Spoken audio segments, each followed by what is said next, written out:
Bom dia, gurias. Vamos lá para mais uma mentoria na trilha 2 de JavaScript. Hoje a gente vai falar sobre funções. Na verdade, a gente vai começar, né, a falar de funções, porque depois na trilha 3 e na trilha 4 vocês vão usar muito, né? Porque um código JavaScript, no final das contas, vira só em função, né? Porque o que é uma função? São funcionalidades que a gente vai aplicar, né, no nosso site. Por isso que o JavaScript ele é responsável pela interatividade, né? A pegar dados, mostrar dados, né? Manipular dados, a gente faz todo através do JavaScript. E mostra no HTML, né? Mostra no nosso site através do HTML. Então vamos lá. Então, as funções. Uma função, né, é um bloco de código que resolve um dado problema específico que possui um nome associado e que pode ser chamado quando necessário e quantas vezes for preciso, né? E pode ser reutilizado. Então, às vezes, eu vou falar mais, né, no decorrer da apresentação, mas às vezes tu te depara com um problema grande e olha para ele e pensa assim, meu Deus, eu não vou conseguir fazer isso, né? Não consigo pensar na solução desse problema. O que que a gente vai fazer? A gente vai dividir esse problema em pequenos pedaços, né? Transformar esse problema em probleminhas menores, e aí para esses probleminhas menores a gente vai resolver com funções. E depois a gente pode chamar todo mundo junto, né, e resolver o grande problema. Então, e também pode ser reutilizado. Por exemplo, se tu desenvolver uma lógica complicada para fazer determinada função, nada te impede de usar essa função depois de pronta em outros projetos, né? Então, a ideia da função também economiza bastante tempo, que é de onde veio a ideia dos frameworks também, né? Dos componentes, da gente reutilizar componente e tal. Mas as funções, né, e esses frameworks, a componentização veio lá da modularização, que a gente chama. Então, a modularização, né, ou componentização, é um mecanismo que permite que o sistema de software seja dividido em partes que interagem entre si, e tais partes são chamadas de módulos, né? Que é a ideia do framework. A gente faz tudo por pedaços, né? A gente vai criar só um header, depois a gente vai, sei lá, criar um menu, vai criar um rodapé, e depois a gente monta tudo, né, numa tela. E aí a gente pode também mexer em cada partezinha, né, de forma única. A gente não precisa mexer em todo o contexto todas as vezes que for fazer manutenção, por exemplo. A modularização nos permite escrever programas mais legíveis, mais fáceis de manter, né, que é a questão que eu estava falando da manutenção, e reusar, e muitas vezes com melhor desempenho, né, separando as funcionalidades. Em JavaScript, a modularização é feita geralmente através da criação e do uso de funções, pois são estruturas de código que permitem que o usuário organize seus programas em partes menores e mais simples, né? E fica mais fácil também da gente organizar a lógica na cabeça, né? Fazendo por funções, fazendo por partes os problemas. Então, uma função, né? Uma função é um conjunto de instruções que recebem entradas, fazem alguns cálculos específicos e produzem saídas. Então, basicamente, é isso que a função faz. Basicamente, uma função é um conjunto de instruções que executam algumas tarefas com alguns cálculos e, em seguida, retornam o resultado para o usuário. E por que usar, né? Como eu já tinha comentado, reaproveitar o código. Então, no momento que tu cria uma função para sei lá, para calcular uma média, tu vai poder usar essa mesma função para calcular a média em outros projetos. Modularizar um programa em partes menores, né? Então, se a gente divide um site, né, as funcionalidades de um site em funções, né, em pedaços menores, se alguma das funcionalidades não está funcionando bem, eu vou especificamente nessa funcionalidade fazer a manutenção. Eu não preciso mexer em todo o contexto que já está funcionando. Executar uma tarefa que é frequentemente solicitada, né? Aumentar a legibilidade e manutenibilidade do programa, quebrar grandes problemas em pequenos problemas, organização, né? O código fica melhor organizado e, portanto, mais fácil de ser mantido. que é mais ou menos a ideia das tasks que a gente estava conversando, né, que eu perguntei para a Priscila ali, né. O que seriam as tasks, para quem não conhece? Quando eu trabalhei na NFI, a gente usava o Scrum. Então a gente tinha as dailies, tinha as reviews, né, reuniões, né,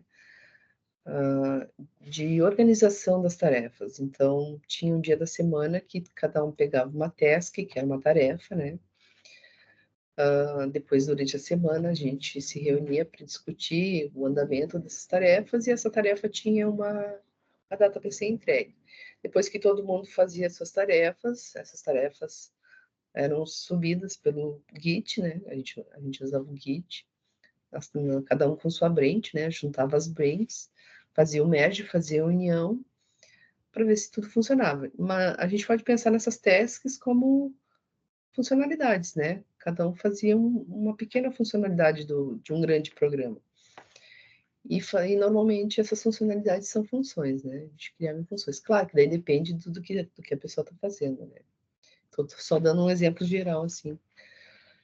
Que também a gente pode a Rafaela vai fazer o botão que mostra o que o usuário digitou na tela, por exemplo, né, isso é uma funçãozinha que depois eu também consegui usar para outras coisas, né, em outros lugares.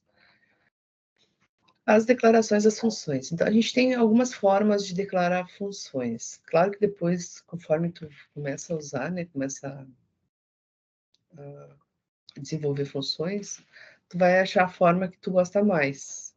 Claro que aí entra toda a questão técnica, né, de economia de linhas, clareza, entram outros conceitos, né, mas para quem está começando, às vezes, tu te identifica com uma forma só de declarar funções. Então, em geral, né, a palavra function, então quando a gente vai declarar uma função, a gente usa a palavra function, o nome da função ou seu identificador seguido de parênteses, o corpo da função ou o bloco de instruções necessárias para desempenhar uma tarefa é delimitado por chaves. Em resumo, né, a imagem fica melhor do que eu falar. Então, a maneira mais primitiva é usando declarações a partir da palavra fonte. Então, essa é a forma mais tradicional, né, de funções que a gente vê e usa, que é declarar o nome da função, que é um nome reservado da linguagem, né? Quando é uma palavra reservada da linguagem. Quando a gente fala em palavra reservada, a gente está se referindo a instruções da linguagem de programação. Por exemplo, eu não posso declarar uma variável chamada function, né? Porque essa palavra tem uma funcionalidade na linguagem. Function para o JavaScript é função, né? Então eu não posso usar para outra finalidade essa palavra. Então, por isso a palavra reservada, né? A palavra reservada, então, function, o nome da função, parênteses e um bloco de chaves. Então, uma função bem simples que eu poderia criar, né, seria como esse exemplo aqui. Uma função chamada olá, que não recebe nenhum parâmetro, a gente já vai ver o que são esses parâmetros, né? Quando ela não tem parâmetro, é só abre e fecha parênteses, né, sem nada dentro dos parênteses. Abre e fecha chaves, né, um bloco de chaves e alguma instrução dentro dela. Essa instrução é o que a função vai fazer, é a funcionalidade que essa função vai ter. No caso do exemplo aqui, essa função só vai mostrar lá no console, não é nem na tela, né? A gente tem que ter em mente, quando a gente usa o console log, a gente enxerga só quando a gente inspeciona o código, né? Lá no inspecionar, na abinha console, a gente consegue enxergar o que foi mandado para lá, no caso, né? No caso aqui, o olá só apareceria lá.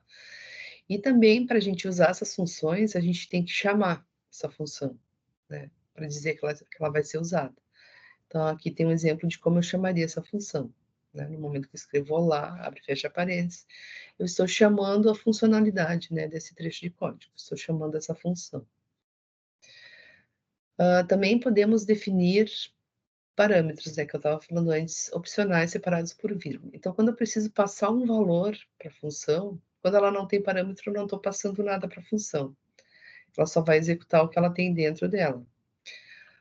Quando ela tem parâmetros, eu consigo passar valores para essa função. Então, muda um pouquinho a estrutura. Também vai ter a palavra reservada, né? o nome da função, os parênteses e 2 parâmetros. 2 ou 3 ou 4, quantos tu quiser, né? E um bloquinho de chaves também. No exemplo daquela primeira função do olá, antes ela não tinha parâmetro, agora ela tem uma variável nome. Então, ela vai mostrar no console olá e o nome que ela receber, né? O valor que ela receber. Os parâmetros vão receber os valores que a gente vai passar para essa função.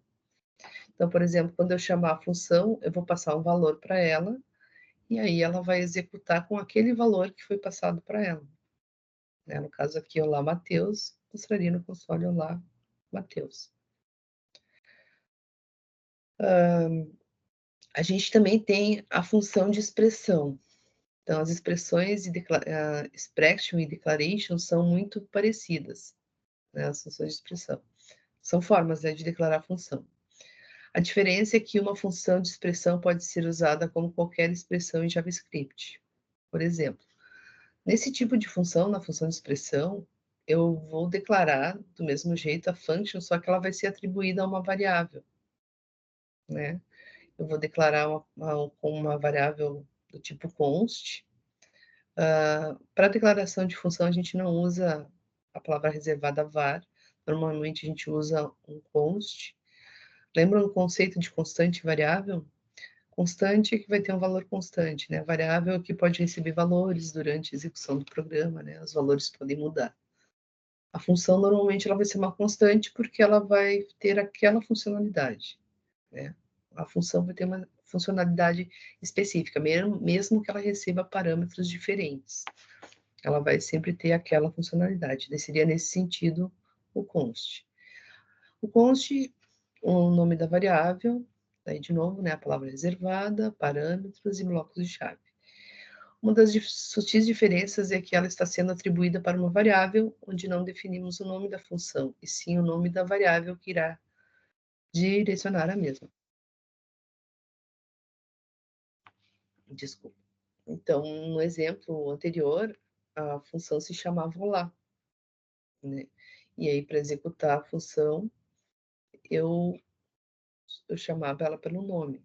Aqui também é olá, só que aqui ela não é o nome da função, aqui ela é uma variável que se chama olá, né? E essa variável está recebendo uma função que vai executar alguma coisa. Para eu chamar, fica da mesma forma, né? Só que aqui eu estou chamando uma variável e no anterior eu estou chamando, nessa aqui, né? Aqui eu estou chamando o nome da função. E aqui eu estou chamando uma variável para executar aquela função. Depois a gente tem uma das mais utilizadas, né? Que é a função de seta, a function arrow, ou arrow function, como quiserem. Eu sempre chamei de função de seta, porque eu acho muito difícil falar a palavra arrow, parece que dá uma travada na boca. Mas a criação das funções de Flash é facilitar a criação e utilização de funções em JavaScript, ou seja, elas permitem a criação de funções de maneira resumida. Então, elas diminuem bastante a escrita do código, né? Por exemplo, se uma função de Flash tiver apenas uma linha, eu não preciso nem usar a palavra return, né, para ela retornar alguma coisa, porque por padrão ela já vai retornar um valor. Mas aí são outras questões, né, que também envolvem essa função. Depois eu também trouxe exemplos aqui. Então, em outras palavras, as funções de seta são simplificações para as funções de expressão, né? Porque elas também são atribuídas a uma variável. Caso o corpo da função da função de seta tenha apenas uma linha, né, o que eu estava falando antes, podemos omitir a declaração das chaves. Então, dependendo do contexto, né, como aqui, ó, eu tenho uma variável, um número aleatório, que está recebendo uma função, de expressão, que retorna esse outro método aqui, que é o match.random, né, que gera números aleatórios. Se eu escrevesse essa mesma função com a função de seta, eu não precisaria abrir chave, fechar chaves e escrever a palavra return. Eu simplesmente criaria a variável, né? Diria que ela recebe só parênteses e a seta, e aí quando eu coloco a seta, né, a linguagem já entende que eu estou usando uma função, e esse método matchRandom aqui. Então, notem que fica bem mais resumida, né? Fica uma forma mais enxuta de escrever. E aí entra toda aquela questão de clean code, né? Quanto menos código a gente usar, significa que a lógica foi melhor, digamos assim, né? Porque imaginem, aqui a gente faz exemplos pequenos, né? Mas imagine um código bem grande, né? Quanto mais tu puder resumir. E aí também entra nessa questão de quantidade de linhas, também entrou o framework, né? Que a gente acaba escrevendo menos código e depois montando as telas com o framework. Então, as funções de setas têm a mesma ideia, né? A questão de diminuição de código. Aqui, por exemplo, eu tenho outro exemplo com parâmetros, né? Tem uma função tradicional, então, function, o nome da função, com 2 parâmetros, nome e sobrenome, e essa função vai retornar o nome que ela receber e o sobrenome que ela receber. Quando a gente enxerga esse cifrão, a gente chama isso aqui é interpolação. A gente quer mostrar o conteúdo da variável quando a gente usa isso, né? A gente não está mostrando a variável, a gente está mostrando o conteúdo dela.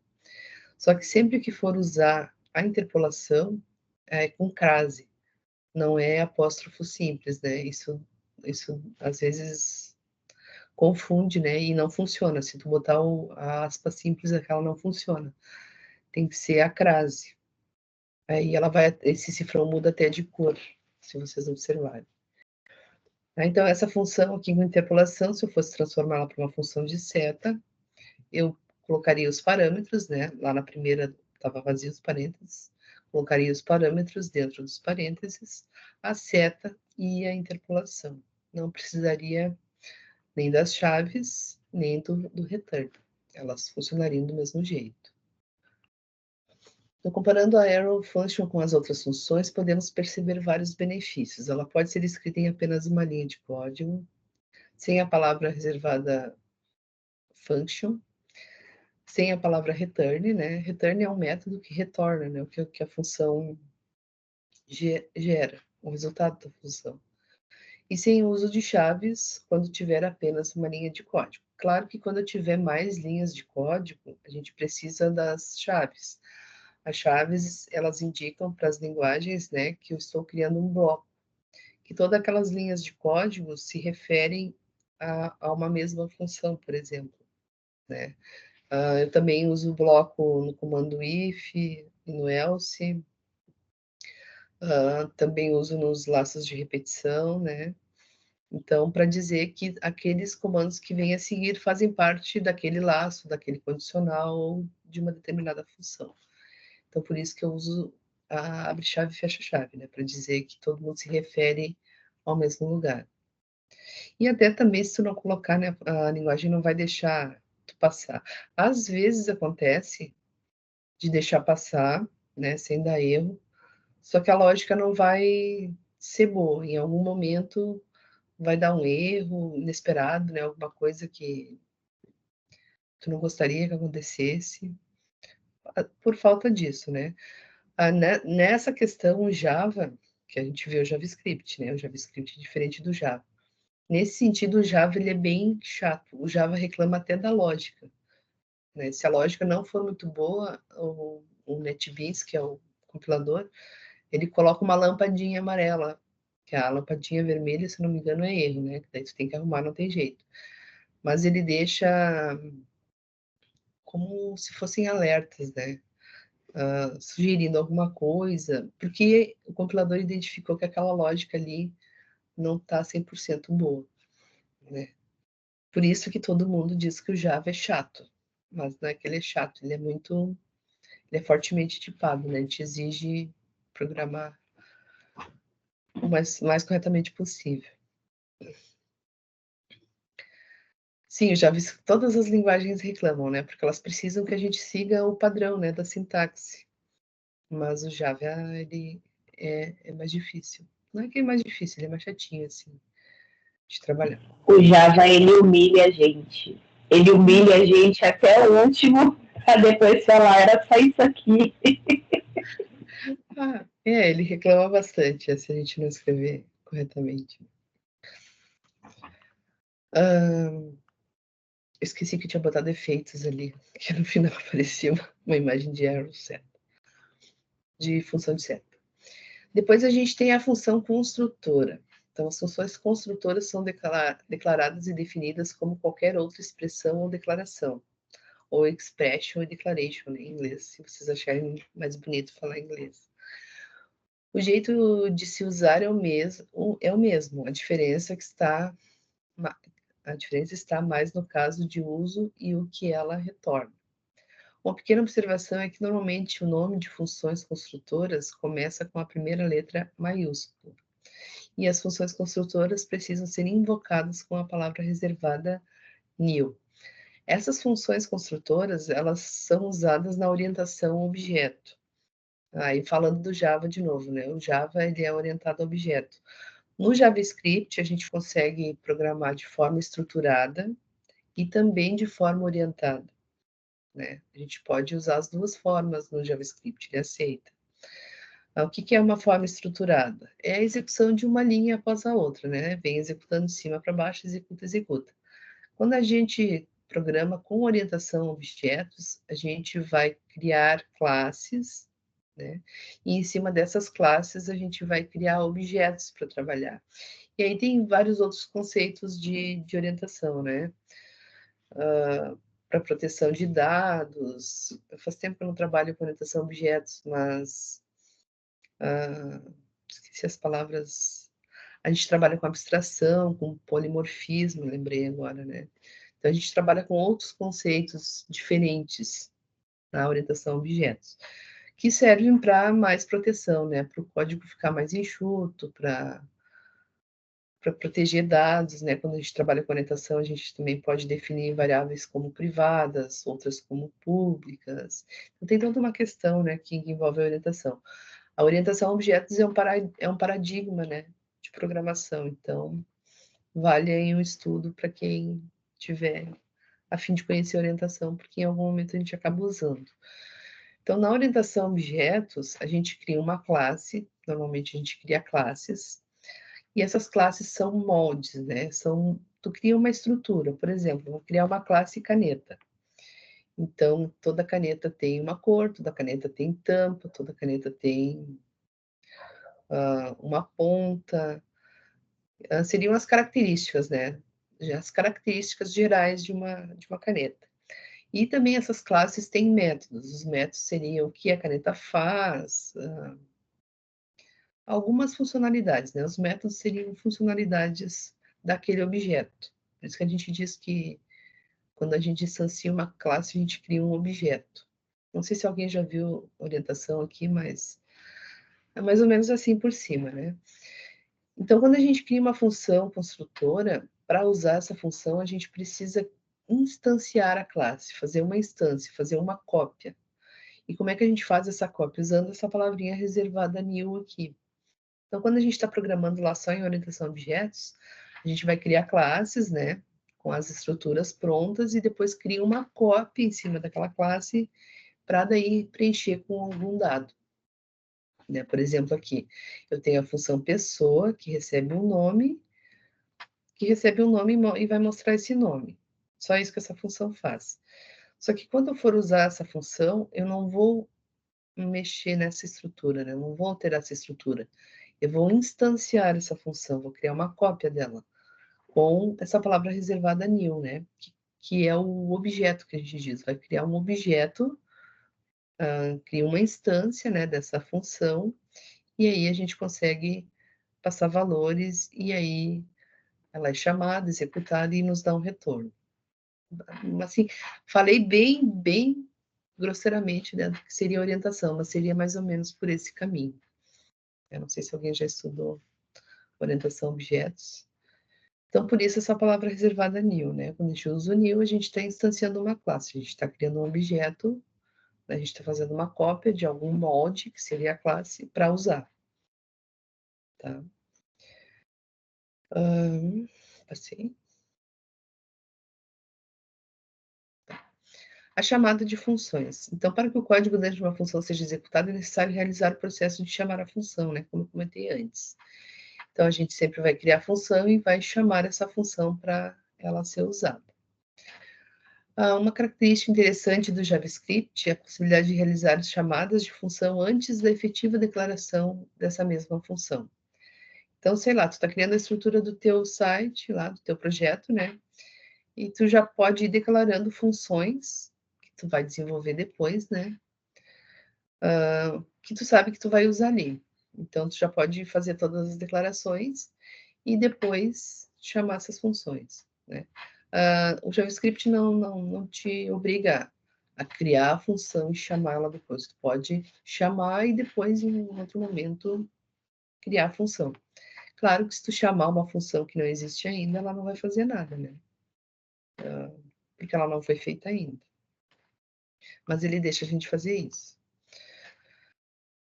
Os parâmetros, né, que a gente também já comentou. Quando estamos declarando uma função, podemos especificar parâmetros. Os parâmetros permitem que funções aceitem entradas e manipulem essas entradas para desempenhar alguma tarefa.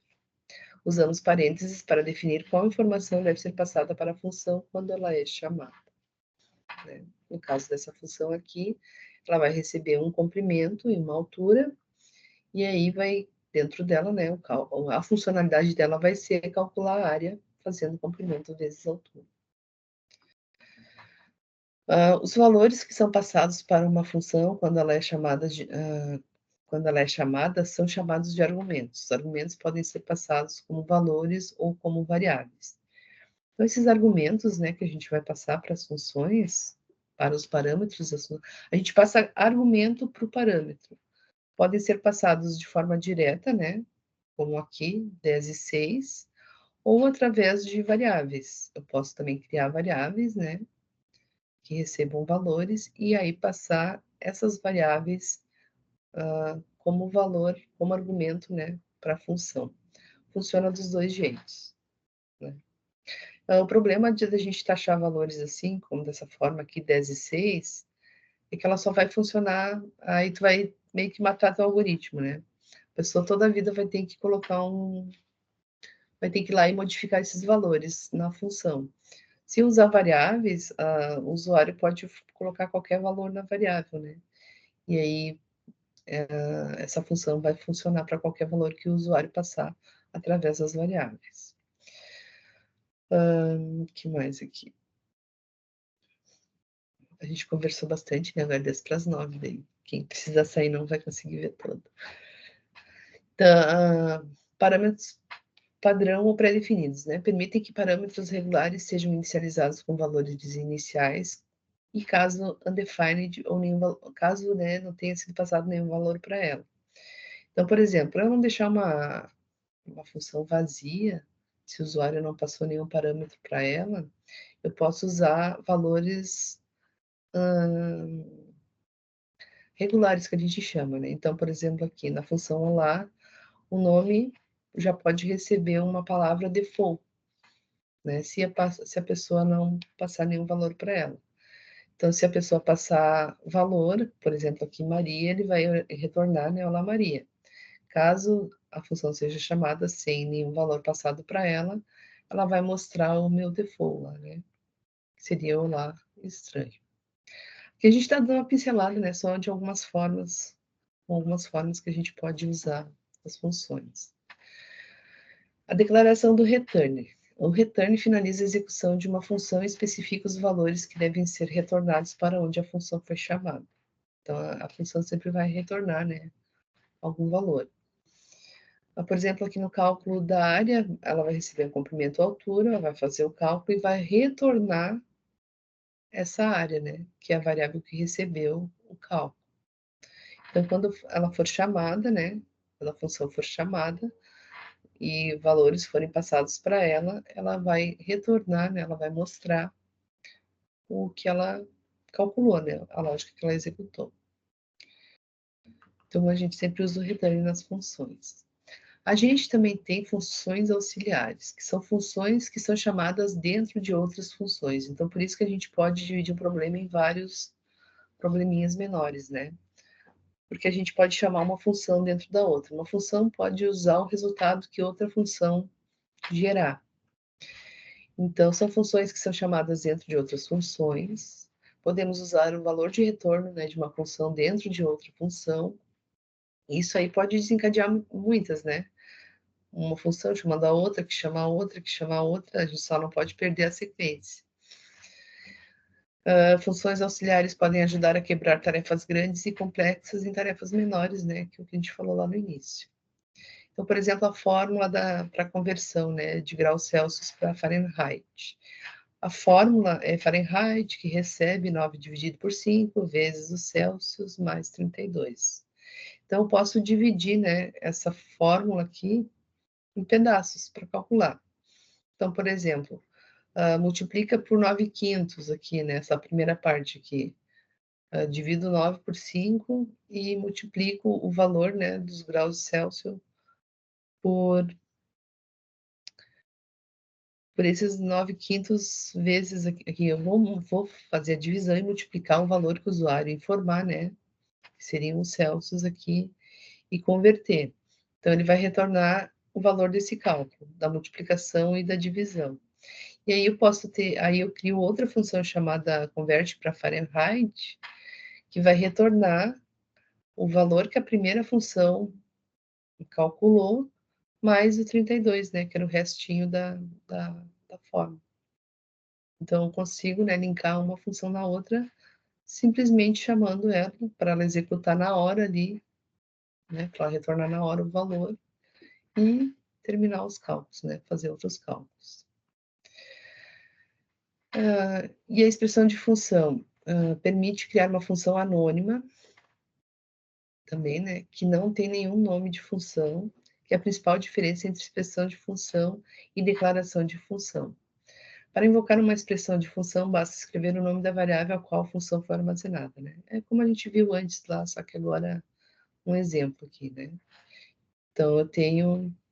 Ó, essa aqui foi declarada com var, ó, já matou o que eu disse lá no início, mas esse exemplo aqui eu peguei, mas o var não é uma boa prática. Normalmente a gente declara a função expressão uma constante, tá? Ela vai funcionar do mesmo jeito, mas vai deixar mais consistente o programa se a gente usar a constante, tá?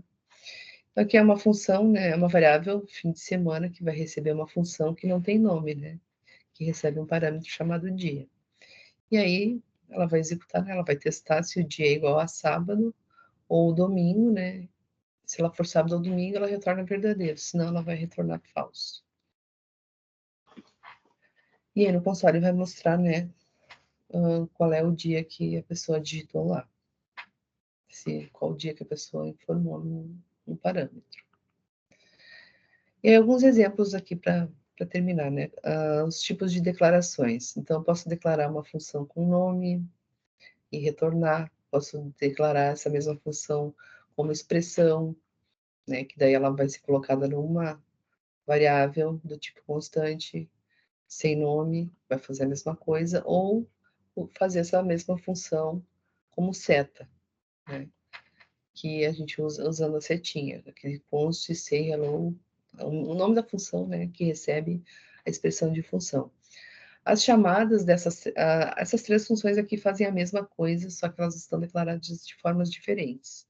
Por isso que eu falei, né, a gente chega num ponto lá que depois a gente vai ver qual se adapta melhor para usar. Eu gosto da tradicional, sempre uso a tradicional. A function, o nome da função, né? Eu não sei porquê, mas são preferências. O ideal seria usar a de seta, né? A seta depois lá com os métodos JavaScript que a gente vai ver na A3, na trilha 3, parece que facilita mais usar de seta, né, do que a função tradicional. Mas aí lá também a gente vai falar de novo sobre isso. As chamadas para essas três funções são as mesmas, né? Então notem que as três estão declaradas de formas... Tchau, Priscila. A gente conversou demais no início, né? Depois tu assiste o restinho. Beijo. As chamadas das três funções são iguais, né?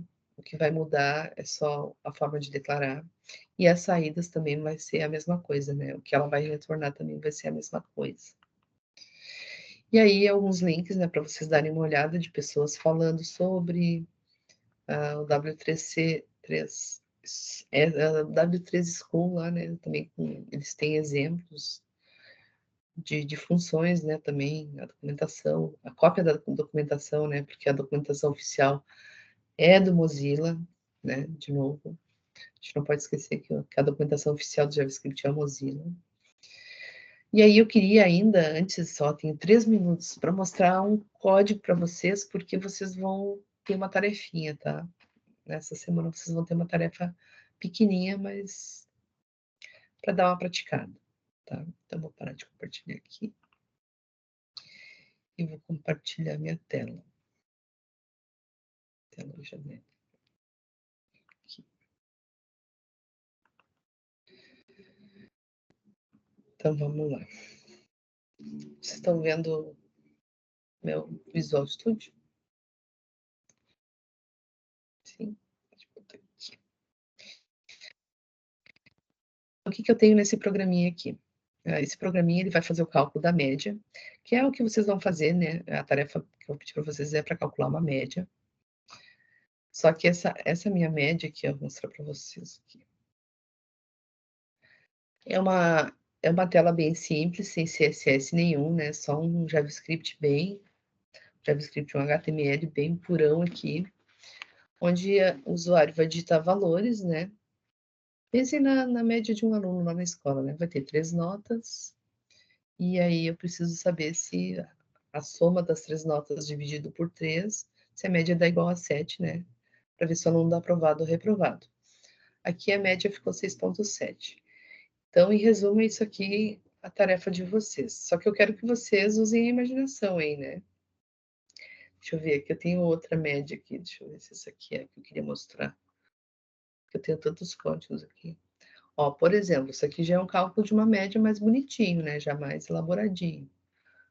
O que eu quero é incentivar vocês a, né, transformarem probleminhas simples, fazer eles de forma criativa, né? Não assim que nem a professora com um HTML. Deixar ali como se fosse um programinha, né? Que o usuário chegasse e fosse usar. Vocês querem que o usuário fique feliz, né? Então, vocês vão fazer uma telinha bonitinha e tal. Mas não, primeiro esse aqui que eu queria explicar. Este não, este aqui. Quando a gente está relembrando, né, que o JavaScript ele interage com o HTML e a gente precisa escrever lá no HTML as áreas, né, para a gente poder mostrar o que o JavaScript gera. Né? Não adianta também gerar um resultado lá no JavaScript e não mostrar isso no meu site, né? E para mostrar no meu site eu preciso deixar as áreas, né? Indicar as áreas que esses resultados vão ser mostrados. Mas, cadê aqui? Então, no meu HTML aqui eu coloquei tudo junto, tá? O script junto com o HTML. Lá no meu site, né? Que é aquele lá sem CSS, eu criei só um título, né, para cálculo de média.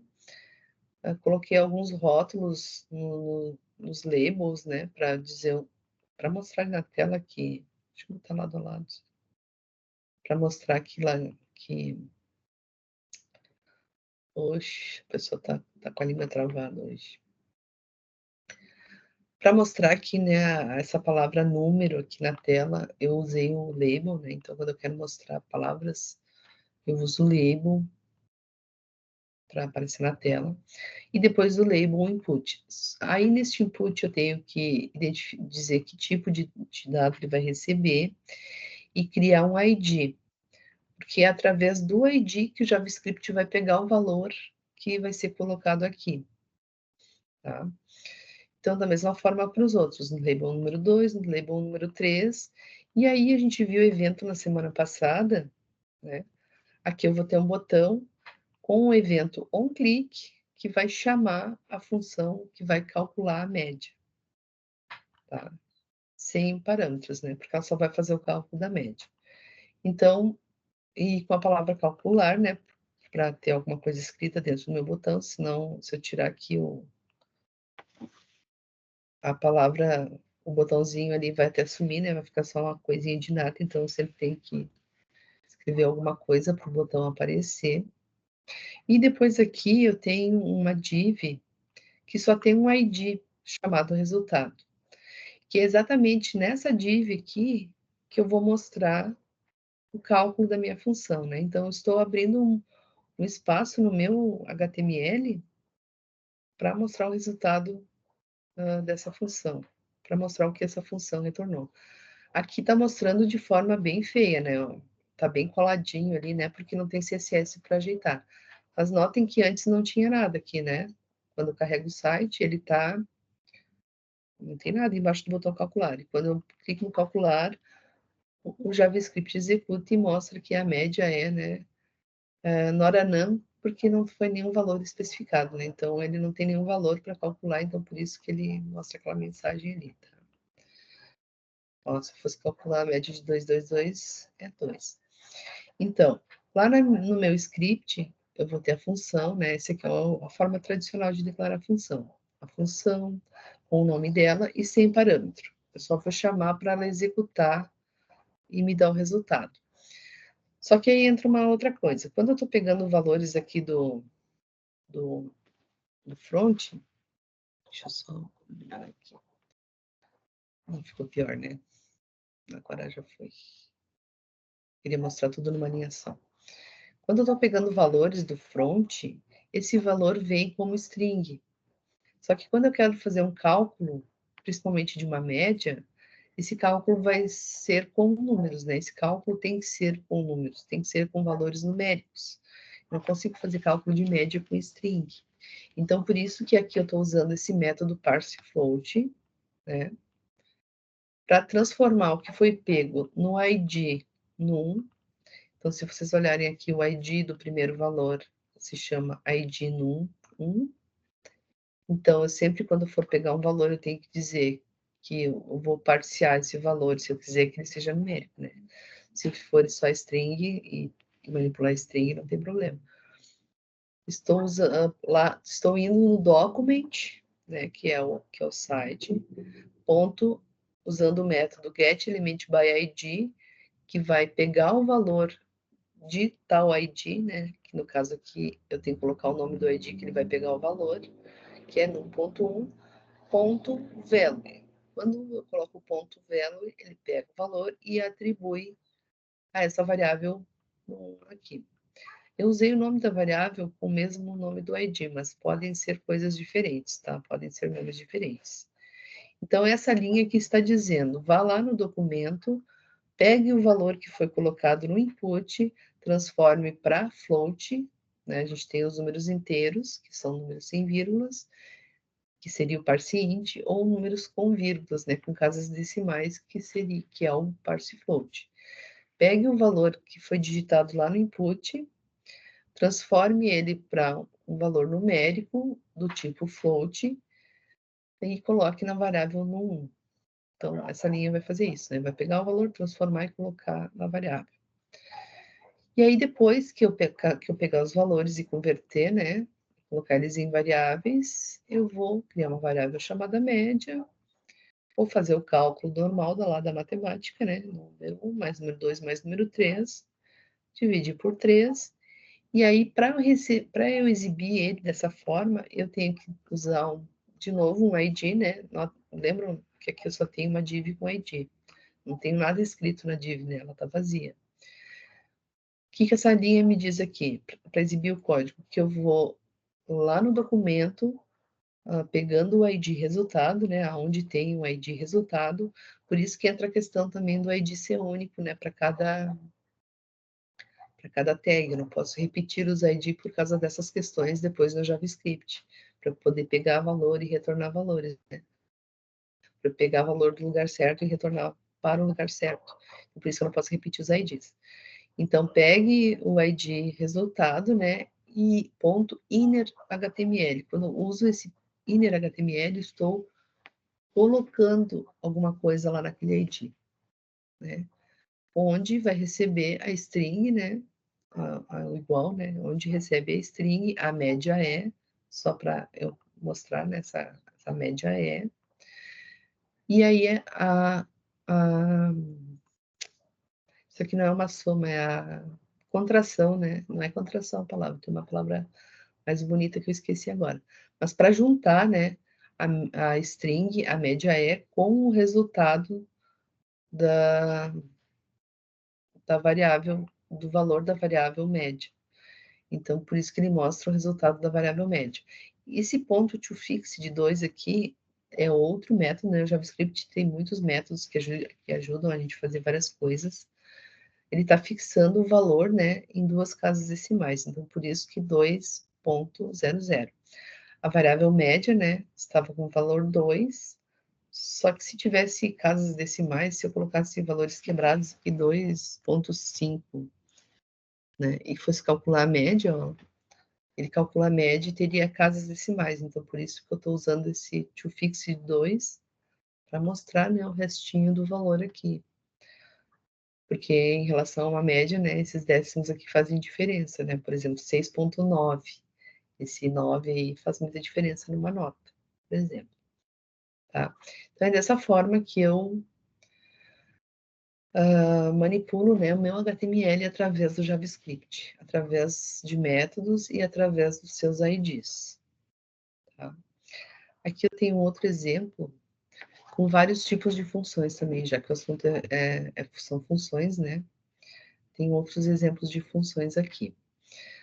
A gente não viu listas ainda, né? A gente não viu vetores aqui, não revisamos vetores. Então, por isso, algumas aqui eu vou pular, tá?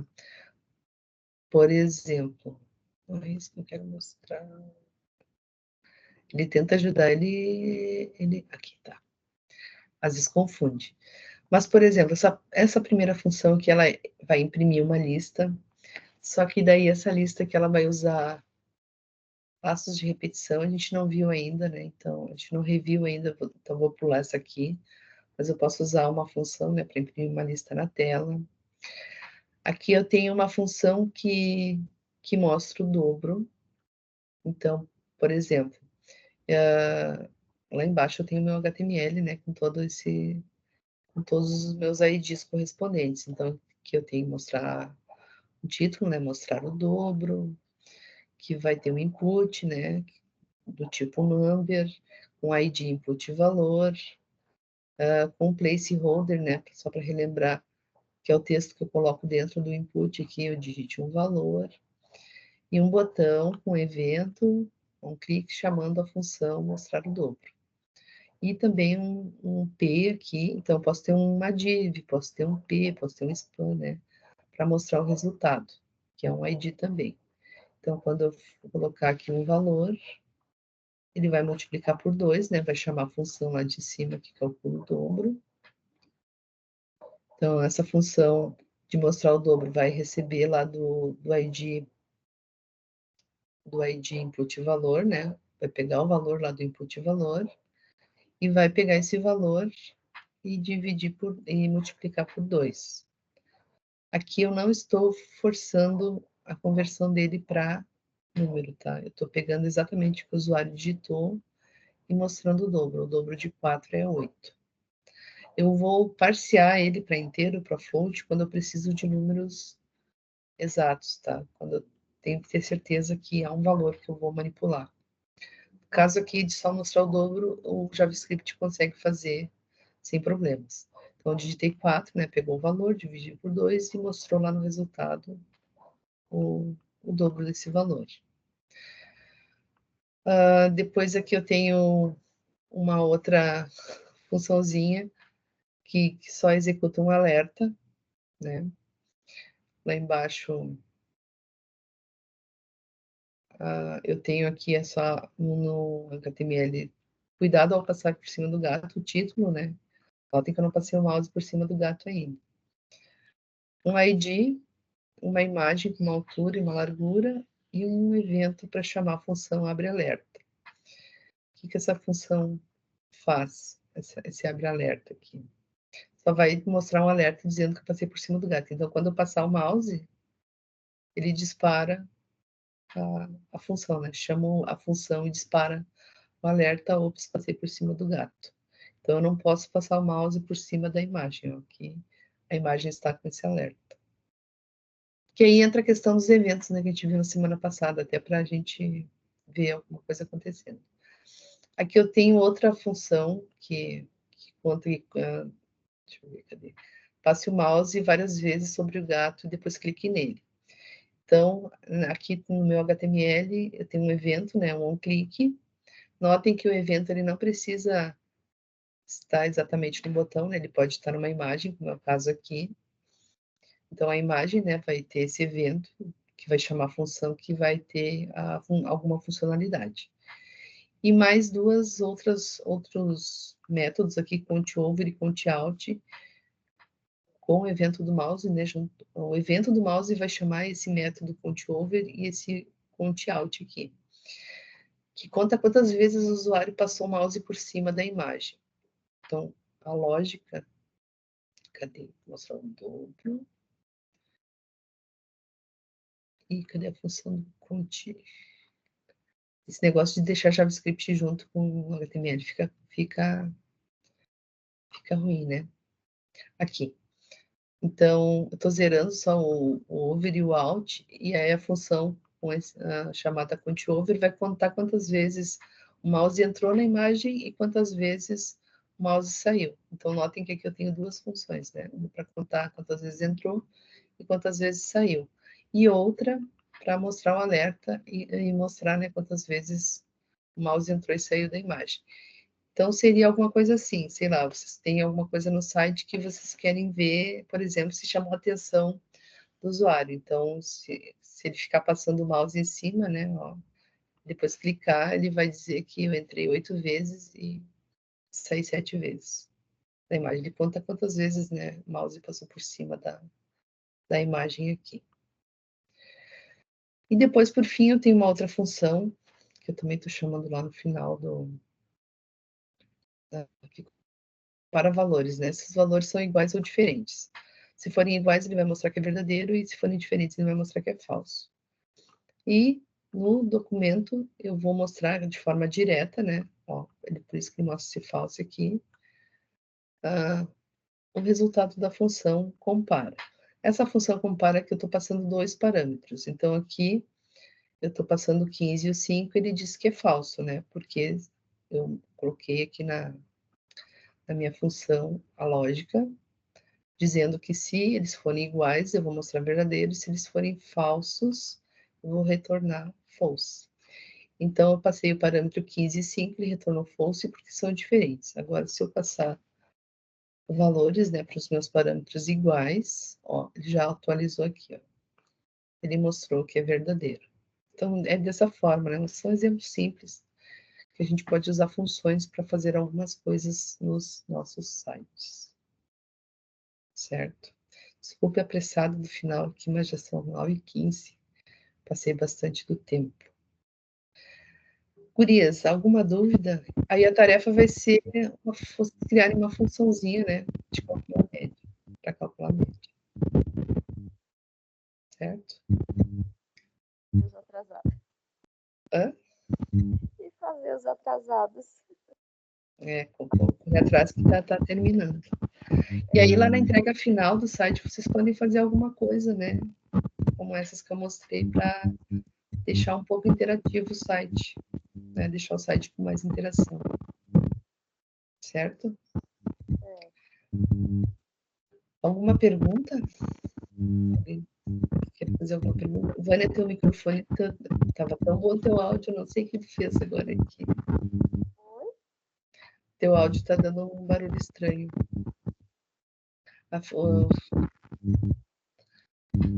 Rafa, vou precisar sair. Tá, ela vai lá abrir o JavaScript. Tá bom. Então, meninas, se vocês não têm nada para colocar, vou encerrar por aqui. Um bom restinho de semana para vocês. E daqui a pouco tá atividade lá, para vocês darem uma treinadinha, tá? O ideal, assim, o que vocês viram hoje, de repente coloquem já alguma coisa no site de vocês para deixar interativo. Tá bom? Isso. Um beijo, então. Beijo, Nos Marta. vemos semana que vem. Ok. Tchau, tchau.